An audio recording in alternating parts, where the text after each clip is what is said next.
He says, watched your video where you talked about how people are going to be caught surprised by their wealth, and at this point, getting people prepared to think about preparing for that is job one. God love you, Jake. I know we do. Appreciate that, Roberto. Yeah, look, I've built all these services and these partnerships and connections to make all this stuff easy, and again, it was very selfish, honestly. I did well in 20 and 21, and I want to make sure that other people have the same options and are afforded the same benefit that I was. But irrespective of any of that, I'm hopeful that people that watch my content just, one, dream bigger and believe that things can happen for them, and then two, have so much conviction, if they're invested in certain assets, that they start to take action toward those things. They look at estate plans.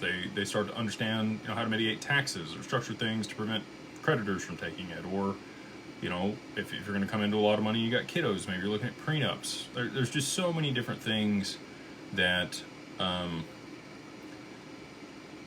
more money, more problems, right? Like, that's a real thing. And that is a reason that a lot of lottery winners go broke in 3 to 5 years. If you don't ever think it can happen to you, and then it does, and you're caught off guard, and you haven't prepared yourself, and have the financial education and counselors and good people around you to help you be a good steward of that money, you can easily squander it. We've seen lots of people do that.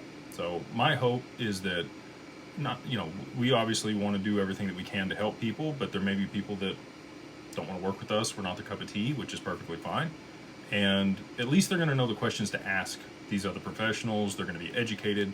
They're going to be in a much better position when this happens than they would have been if they were caught off guard and didn't believe it and just had their head in the sand. So that's really the whole initiative behind the mastermind and everything else that we do.